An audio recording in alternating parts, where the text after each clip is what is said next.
Olá pessoal, sejam bem-vindos ao curso de Educação Financeira. Eu sou o consultor Bruno Keregati e estarei nessa e nas outras aulas passando toda a informação a respeito dessa modalidade tão importante da nossa vida, que é a chamada Educação Financeira. Então a gente vai começar, pessoal, obviamente perguntando, ou fazendo a pergunta, ou provocando vocês a reflexão de por que estudar Educação Financeira ou por que ter conhecimentos a respeito da Educação Financeira, tá certo? Então a Educação Financeira, pessoal, ela ajuda você a tomar decisões sábias e precisas em relação ao dinheiro, tá? E um primeiro mito que eu gostaria de já cortar com vocês, que é algo que às vezes o pessoal tem até um pouco de preconceito de procurar cursos a respeito ou informações a respeito de educação financeira, é que a educação financeira só funciona para quem tem dinheiro, tá? Quando na verdade a minha tese é que ela é muito mais importante até para quem tem menos dinheiro ou está numa situação mais apertada financeiramente. Por quê? Porque é através de disciplina, de metodologia e de consciência que a pessoa vai conseguir sair dessa situação. Quando a pessoa tem um pouco mais de dinheiro, vamos dizer assim que ela tem um pouquinho mais de folga para até cometer alguns erros, alguns deslizes. Mas quem tem pouco dinheiro não tem essa margem de segurança para conseguir fazer isso. Então, quanto mais disciplinado você for quando tiver menos dinheiro, ao sair dessa situação, você consegue estar muito melhor financeiramente. Porque aí a dificuldade que você passou te deu a experiência para que você possa lidar quando você tiver com mais dinheiro. Tá certo? Então, obviamente que ela vai ajudar você a economizar dinheiro, vai ajudar você a investir, que é o fato do passo de crescimento, vamos dizer assim, a ascensão social sua em relação à média da população como um todo, e obviamente planejar o futuro, né? Quem não quer depois de um tempo trabalhando, muito tempo aí, gostaria de descansar, ter uma rendinha extra ali fora, ou uma rentabilidade de um investimento, para que você possa pelo menos trabalhar menos, trabalhar meio período, para que você possa ter uma vida um pouco mais confortável. Tá certo? Então os objetivos principais são esses. E aí, pessoal, o curso em si, o que vai trazer de valor para vocês? Então ele vai trazer conhecimentos e habilidades para saber como ganhar dinheiro, então através de renda e tudo mais. Poupar dinheiro, algo importante para quem está apertado no começo, para tentar começar a sair dessa situação. E depois disso, investir de forma inteligente. E aí sim fazer o dinheiro trabalhar para você. O dinheiro render para você e esse dinheiro fazer mais dinheiro. Tá certo? Então é o conjunto desses três verbos na ordem. Então a gente vai primeiro trabalhar como gastar melhor o dinheiro para que você consiga poupar dinheiro e depois investir o dinheiro. E aí em cima de tudo isso você tem a palavra ganhar dinheiro. Porque às vezes gastar bem e gastar consciente é uma forma de ganhar dinheiro. Porque você deixa de perder. Tá certo? Então vamos lá, pessoal. Além disso, dado tudo que eu falei, o que a gente tem de 4 pontos elementares do que é importante para uma educação financeira? Primeiro, alcançar a liberdade financeira. Então, acho que todo mundo que procura num primeiro momento o curso de educação financeira quer saber, eu quero ter dinheiro lá na frente, eu quero poder viver de renda, O que eu faço para chegar nisso? Importantíssimo, realmente é um objetivo que a gente consegue alcançar lá no futuro. Mas antes disso, tem outros passos que a gente precisa fazer, tá? Que é o segundo, eu acho que é um dos mais importantes disso, que é reduzir dívidas ou controlar os seus gastos. Se a gente não ficar bem naquela verdade elementar que você tem que gastar menos do que você ganha, não adianta nada pensar em investimento, não adianta pensar nada em poupar, porque se você já gasta mais do que você ganha, você tem que resolver esse problema primeiro. Depois que a gente resolver esse problema, aí sim você começa a pensar em poupar, ganhar e investir dinheiro, tá certo? Terceiro ponto, aumentar a qualidade de vida, Eu defendo que a educação financeira, ela é uma ferramenta séria de ascensão social, tá? Isso eu uso até eu como um caso, Eu vim de uma família de classe média baixa e a educação financeira, através da minha educação também de estudos e tudo mais, me ajudou o quê? A crescer socialmente, Então eu saí de uma classe média baixa, hoje eu sou de classe média por causa disso. Porque eu aprendi a gastar o dinheiro, eu consegui poupar, Então eu consegui realizar o sonho de ter uma casa própria, de ter um carro, tudo isso através do quê? De disciplina e com o tempo. Um fator muito importante que vocês precisam ter aqui é a paciência. Não vão ser coisas que vão aparecer do nada instantaneamente, tá? Então a disciplina é muito importante. Depois disso, obviamente, aumentar a qualidade de vida, Então se você está ascendendo socialmente, Você está saindo de uma classe social mais baixa e indo para uma classe social mais alta, obviamente que a sua qualidade de vida vai melhorar. Você vai ter acesso a outras coisas, vai ter capacidade de fazer, às vezes, viagens um pouco mais caras, passeios um pouco mais elaborados, ir a restaurantes um pouco mais caros, tudo isso através da ascensão social. Então, essa disciplina financeira também ajuda você a ter o quê? Uma melhora na qualidade de vida. Acesso, por exemplo, a um plano de saúde melhor, acesso a hospitais melhores, então a parte de saúde também é muito importante, parte de transporte, eventualmente você ter um carro que faça com que você se desloque mais rápido, né? O transporte público ali pode ter aquela questão de gastar muito tempo, você morar muito longe. A moradia também entra em consideração, porque se você tiver uma condição melhor, você pode morar em bairros mais próximos do centro ou mais próximo do seu local de trabalho, o que é uma qualidade de vida absurda, principalmente nas grandes cidades, tá? Então tudo isso, só esses pontinhos aí vão trazendo aquilo que a gente chama de melhora na qualidade de vida, tá?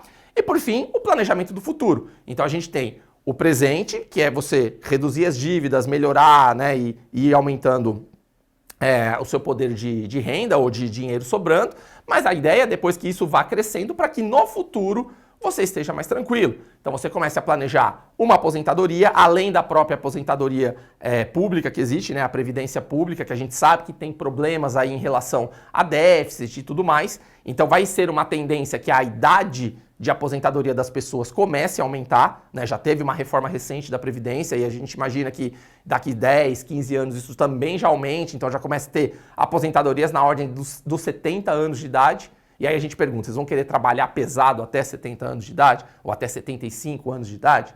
Não, né? Então o ideal é que você comece a reduzir a carga antes de chegar na aposentadoria pública. Para fazer isso, educação financeira e um controle do seu próprio patrimônio, tá certo?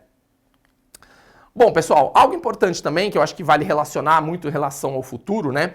É passar um pouquinho do contexto histórico de como a educação financeira vem evoluindo, tá? Chegando até a atualidade. E no próximo slide eu vou falar quais são as tendências futuras, porque é o que eu acho que é mais importante, né? Como a gente está numa atualidade, a gente está aqui no século XXI, a gente tem que imaginar também como que vai ser a educação financeira daqui a alguns anos. Porque aí vocês vão estar agregando conhecimento agora e se preparando para pegar conhecimento no futuro, tá certo? Então vamos passar um contexto histórico rapidinho aqui, ó. No século XIX, obviamente que o marco do século XIX foi as influências da Revolução Industrial, né? E o que a Revolução Industrial trouxe, né? Além disso, acho que um ponto importante para ressaltar aqui foi nessa época que a gente começou a ter, felizmente, né, o fim dos regimes de escravidão.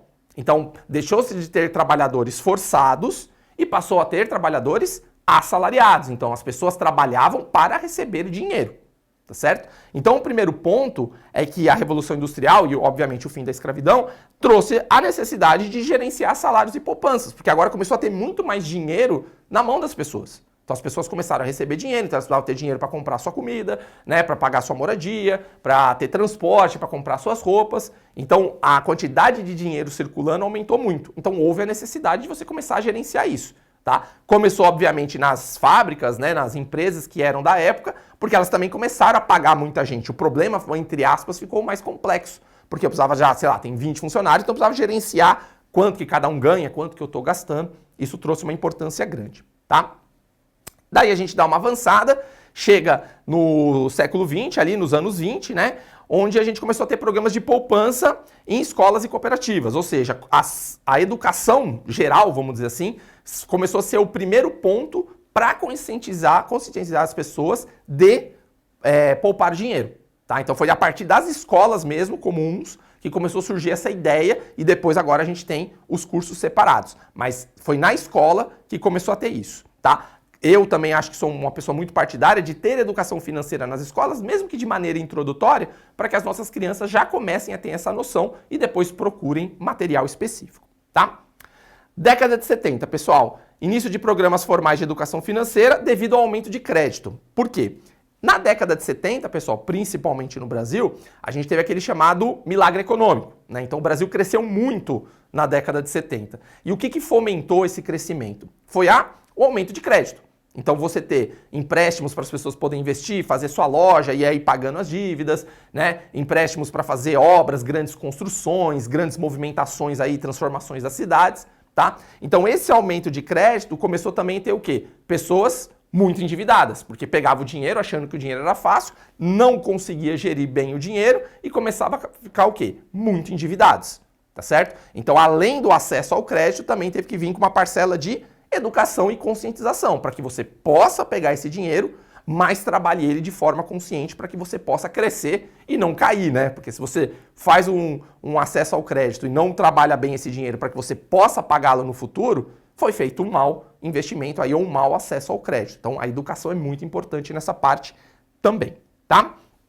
Década de 90, a parte da globalização, então aí os países começaram a ficar mais comunicados, né, através da internet, a telefonia muito mais desenvolvida, a telefonia celular principalmente, né? Então a gente começou a ter o quê? A popularização de produtos financeiros.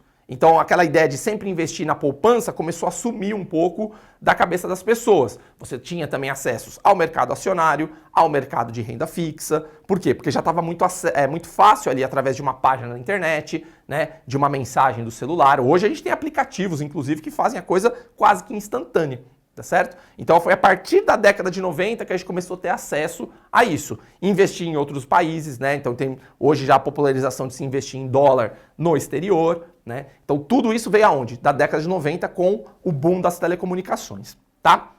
No ano 2000, pessoal, começou a ter o quê? Um diferencial de algumas escolas a trazer a educação financeira nos currículos escolares. Como eu já falei para vocês, eu defendo que faça parte do currículo das escolas, né, seja particulares ou públicas, o acesso à informação de educação financeira, tá? Mas hoje isso não é algo comum ainda. Então, ainda é muito focado em colégios particulares ou algumas prefeituras que trabalham isso em políticas públicas municipais, tá? Então não é algo ainda extremamente difundido no país, porém é algo que já começou a acontecer e a gente defende isso como algo fundamental, tá? 2010, com o boom do celular, da internet e da internet banda larga, principalmente, né, começou a aparecer os aplicativos. Então hoje, pessoal, através do celular, você consegue ter um acesso fácil a algum produto financeiro, fazer algum investimento, ou até mesmo aplicativos de planilha de gastos, para você controlar os seus gastos. Vocês vão ver agora nas próximas aulas do curso que a gente vai fazer o quê? Informações, trabalhar planilhas de informação para a gente fazer as contas de quanto que a gente ganha e quanto a gente está gastando. Além dessas planilhas, pessoal, hoje existem aplicativos que na palma da sua mão você consegue ter o controle. Pode acessar a qualquer momento, pode fazer o controle, pode fazer alguma previsão ali. Então, a partir de 2010, pessoal, essa informação começou a ser muito fácil de se acessar, tá? E aí, para vocês terem até uma noção de contextualização, eu comecei a estudar educação financeira em 2009. Eu saí da faculdade em 2008 e comecei a estudar em 2009, tá? Um pouco atrasado, como eu falei para vocês. A ideia é que desde a escola já se tem educação financeira. Eu comecei com 23 anos em 2009, tá? Então, um pouco atrasado, mas eu consegui recuperar o tempo perdido, tá? Em 2020, a pandemia destacou essa importância, tá? Porque quem tinha dinheiro mais guardado conseguiu ficar relativamente tranquilo na pandemia em termos de gastos, porque muitos gastos caíram, né? Então você não tinha tanto gasto de transporte e tal, teve as crises de emprego, então muitas pessoas acabaram sendo demitidas e tal. Então quem teve esse colchão financeiro conseguiu passar esse 1 ano e meio, 2 de pandemia, né? Principalmente 2020 e 2021, mais tranquilo, tá? Então a educação financeira também serve para isso, para você estar preparado para momentos de crise. A gente não sabe o que vai acontecer lá em 2030, 2035, pode aparecer uma guerra, né? As tensões estão tão altas aí hoje no mundo que pode surgir uma guerra mundial. E aí? A nossa geração não viveu uma guerra. Como é que vai ser a economia se a gente viver numa situação de guerra? Será que não vale a pena a gente ter a conscientização financeira de saber como lidar ou ser adaptativo a essas situações difíceis? É para isso que a educação financeira serve, tá? E a atualidade hoje é que a gente traz essa conclusão de que a educação financeira ela é essencial e amplamente acessível. Ou seja, além desse curso, pessoal, vocês têm inúmeros acessos aqui, a celular, blogueiros, né, influencers, já tem tanta gente falando disso que dá para vocês terem acesso a uma informação de qualidade, tá? E é aí que eu deixo a deixa para o futuro. Como é que é o nosso futuro, pessoal? Primeiro, a tecnologia está avançando cada vez mais, principalmente o que a gente fala de inteligência artificial. Tá? E a inteligência artificial a gente imagina como? Ela sendo um assessor da sua vida. Então ela pode dar sugestões de investimento, ela pode te dar alertas de movimentações que você está fazendo que pode gerar algum risco. Então a inteligência artificial pode trazer isso para vocês. Então a gente imagina uma imersão ainda mais da tecnologia sobre as suas decisões financeiras, sejam de gastos ou de poupança ou de investimento. Tá? Com isso, as ferramentas digitais vão ficar mais robustas e vão permitir que o aprendizado fique ainda mais acessível, tá? Já é muito, mas eu acho que vai ser cada vez maior e o que eu imagino é que os conteúdos vão acabar sendo cada vez mais baratos e até gratuitos, dependendo da situação, tá? Isso vai trazer, obviamente, uma popularização e aí vamos ter mais pessoas conscientes. Então, isso também é um trabalho que a gente brinca que é o trabalho de formiguinha, né? Que a gente tem que ir lá, uma pessoa por pessoa, para você trazendo a educação financeira. Quando a gente sobe a proporção da população que tem educação financeira, a gente percebe uma transformação da sociedade. Que é o quê? Uma população mais consciente, uma população menos endividada. A gente sabe que o Brasil é um país onde a proporção da população endividada é muito grande, tá? Então isso vai ser transformado como? Através da educação financeira. Não só o aumento de renda, que obviamente é importante, o controle de gastos, mas acima de tudo a conscientização e a melhora da educação como um todo. Seja a educação comum e a educação financeira, tá?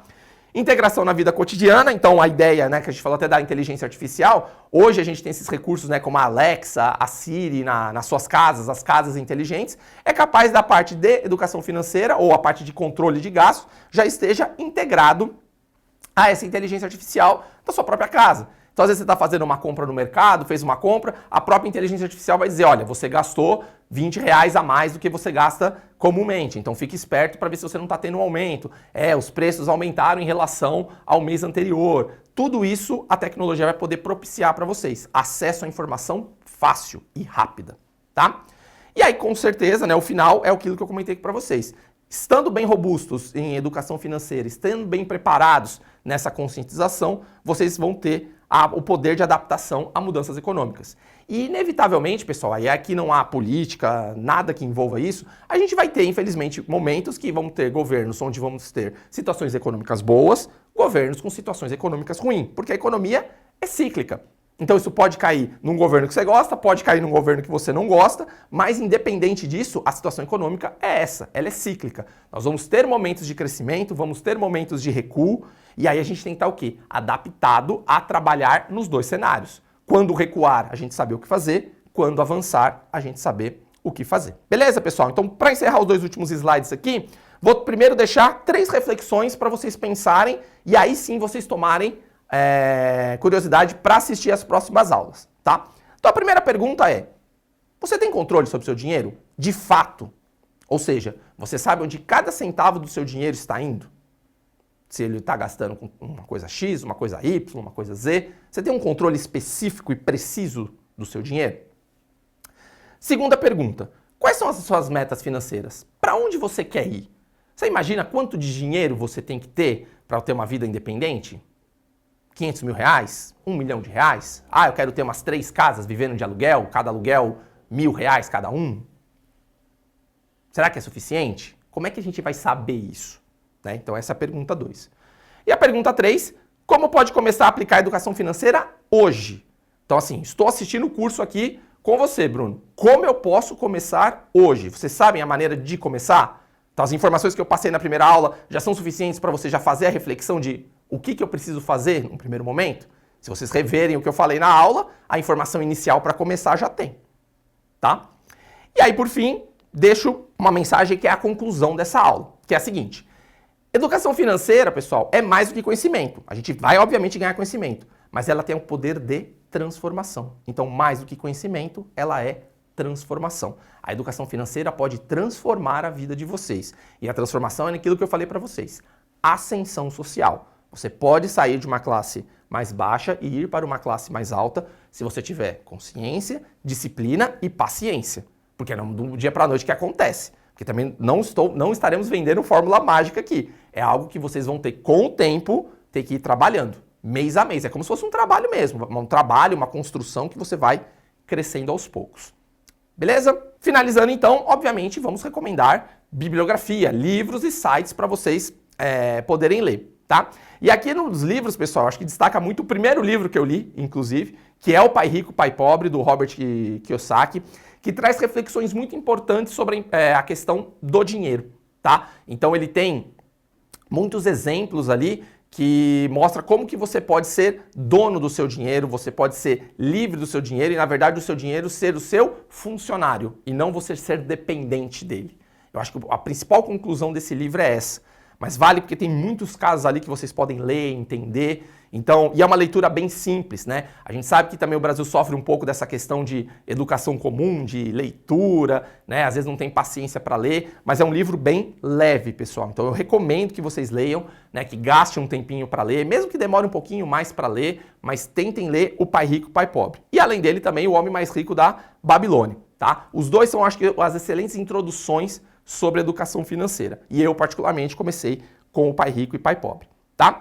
E aí, blogs e sites, pessoal, tem o Me Poupe, Dinheiro Inteligente, Seu Dinheiro, e aí vocês encontram N sites aí, N locais de informação, tá? Eu ainda sou um pouquinho mais tradicional, eu acho que o livro, ele é muito importante para começar, então eu daria logo de cara para vocês a leitura do Pai Rico, Pai Pobre, para trazer essa reflexão. Bom, pessoal, então chegamos ao fim dessa primeira aula de introdução, né, do curso de Educação Financeira. Eu espero que vocês tenham gostado e para saber mais informações, acessem as nossas redes sociais. Até as próximas aulas. Tchau, tchau.